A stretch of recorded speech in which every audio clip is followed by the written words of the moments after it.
Welcome to our live meditation.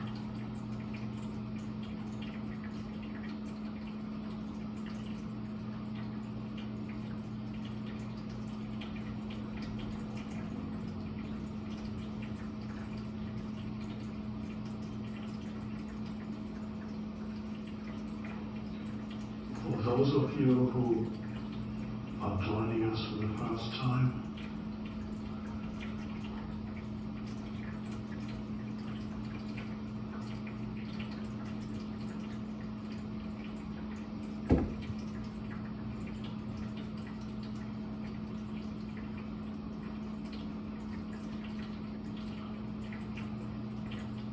all that's happening here is we become comfortable with nothing happening.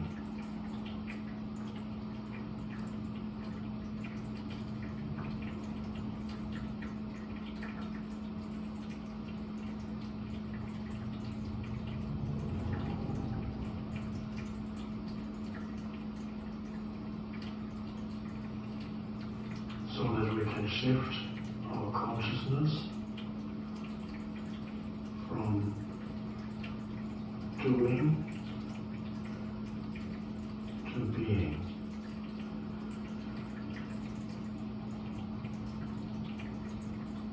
Doing is not just physical doing,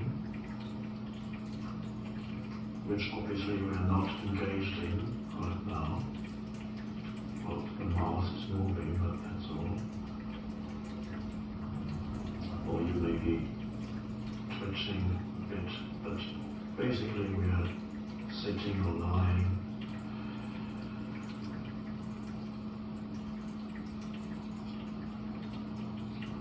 That's physical doing, so we stop doing on the external, and more importantly, the mind.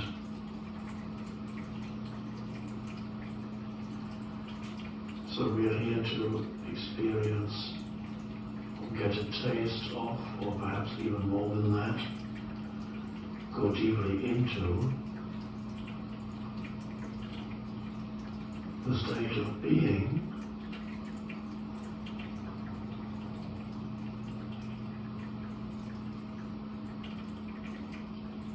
which in itself has no content.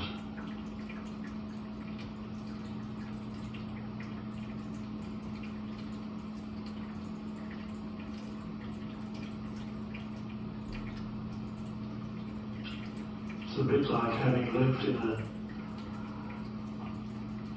a room full of furniture, stuff, for many years, always being worried about polishing it or getting more stuff or getting rid of this stuff and talking about the stuff in your room. And for the first time, you become aware also of the space of the room, which is the essence without which there wouldn't be a room. And you realize the furniture in the room is secondary to the space in the room. But space you cannot grasp. You can't say, oh, there it is. You can't even point to it. Where?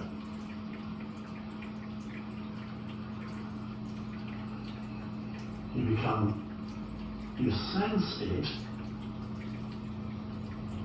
you become aware of it, you sense, one could almost say, the presence of the space. Wherever you are now, you can do it. You can sense the presence of the space.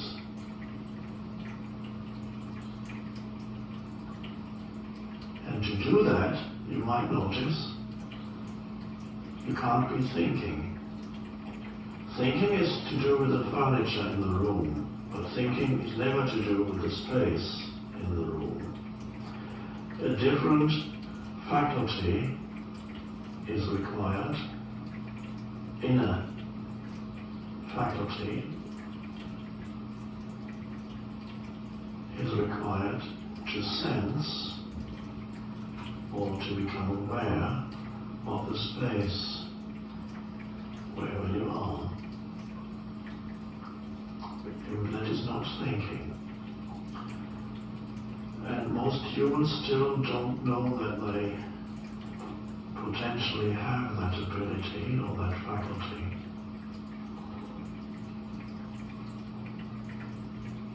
In other words, it's not awakened in most humans yet.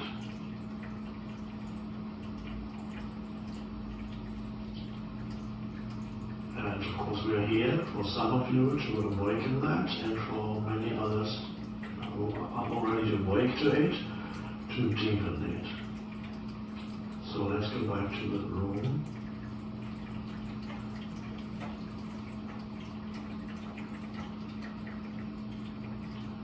When you become aware of the space in the room, you might notice it's a very peaceful thing to be aware of the space. It suddenly becomes, there is suddenly an added dimension to where you are, because before you were concerned with the furniture and whatever filled the room, stuff, and that every bit of stuff has a history. You talk about its history. By the way, may I point out that right now I'm using the room as an analogy for, of course, your mind, but I'm also talking about the room, so we're on two levels here.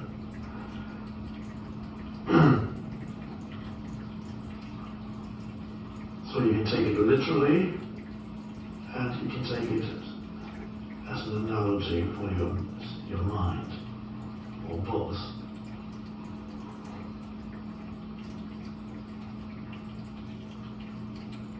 So you may notice that suddenly the room, which is the old room that you've lived in for many years, suddenly becomes peaceful in the moment that you can sense the space of the room, rather than always focusing on the different bits and pieces in the room, the stuff. Suddenly you take in the totality which transcends what's in it, the spaciousness of it, and it becomes fullness. There's a sense of peace and almost a peaceful presence.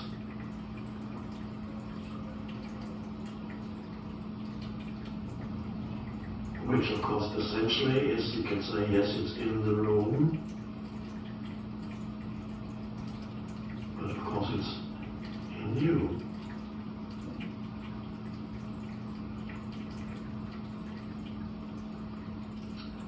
In our analogy, the furniture in the room, the bits and pieces, the stuff,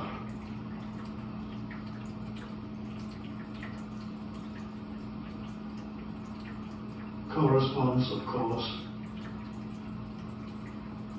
to the content of your mind.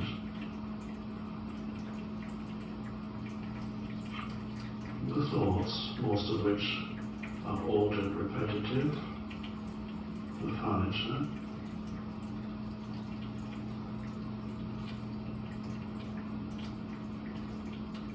whatever is occupying your mind is the stuff, the furniture.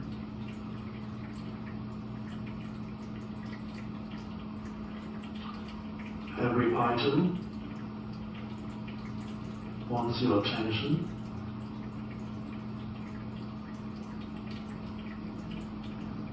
You keep the old stuff alive by continuously giving it your attention.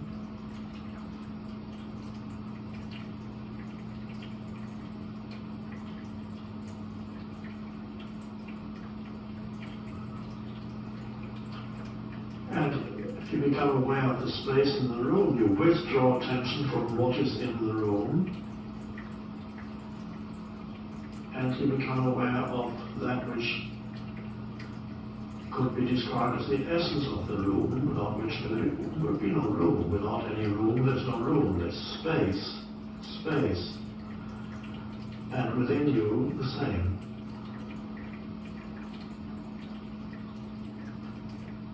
If you don't find the space within you, the spaciousness, which is the presence that you can sense as if it were an external presence in filling the room, is also in you. Now, this is very deeply peaceful, and in many traditions,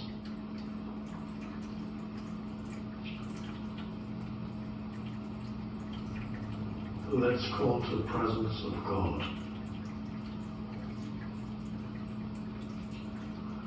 That all the mystics, whether Christian or Buddhist or Hindu or Sufis, they all point to that. It's not the ideological God,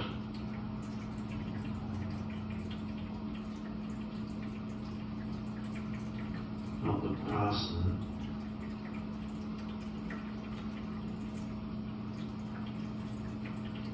but that which underlies all manifestation, the eternal.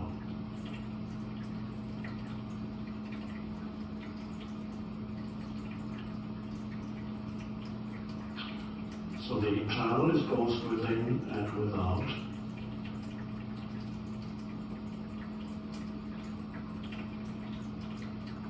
The moment you notice that presence outside of you,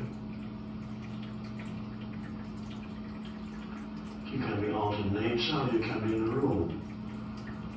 You're no longer focusing on individual things. You're focusing on the space between things, one could say. And you sense that as a silent presence. You can't say much about it. If you're a poet, perhaps some poets have written about it quite beautifully. Sometimes Wordsworth, the English poet, went out into nature and wrote beautiful things, all pointing to that. But the moment you notice it outside of you, it's also within you.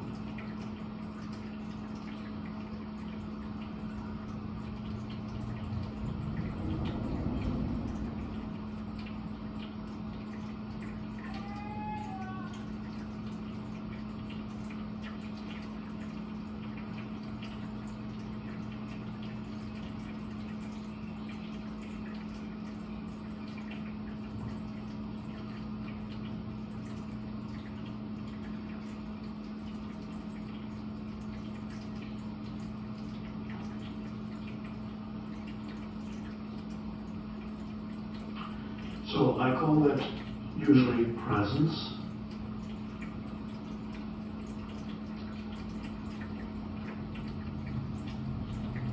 You can call it the presence of God, you can call it divine presence, or you can forget about those terms.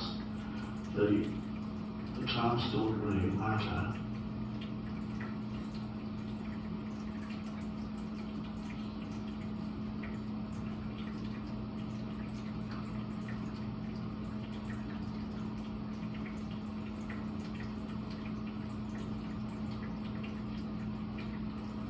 So your entry point then can be, you start with the external. Become aware of the essence of wherever you are, of that particular place, whether it's in a building or outside. The essence of that place, which goes beyond whatever is filling that place, whatever is there as a form. You become aware that there is also the formless dimension to to that place. Spirit, another word.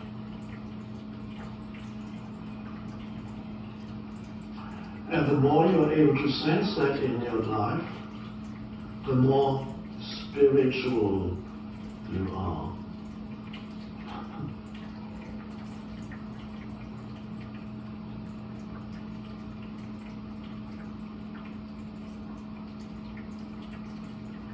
So how spiritual you are doesn't really have anything to do with your thought processes. So thinking about God for 12 hours a day or more, or talking about God, doesn't make you spiritual. It's a concept.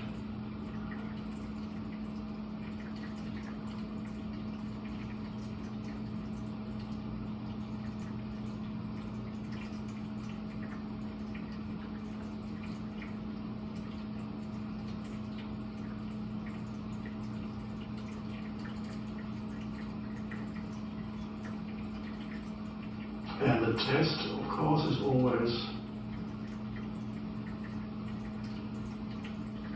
whether you're able to retain that awareness of the presence. Really, awareness and presence are the same thing. The moment you use language, you separate things into subject, objects, and bits and pieces. The question is, are you able to retain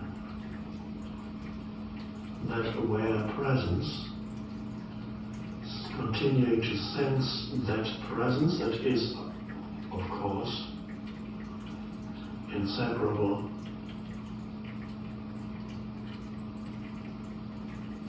from the essence of who you are, whether you can retain, sustain that when all this stuff in your life, whatever is happening, shouts at you, so to speak. And every bit of stuff in your life says, I matter, absolutely. I demand your complete attention. If you don't give me attention, your life will collapse. I need you to worry about me, says the stuff. If you don't, you're irresponsible.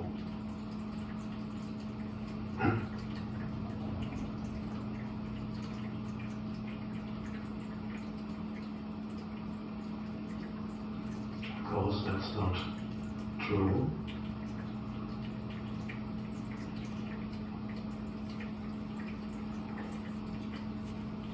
Your most fundamental responsibility is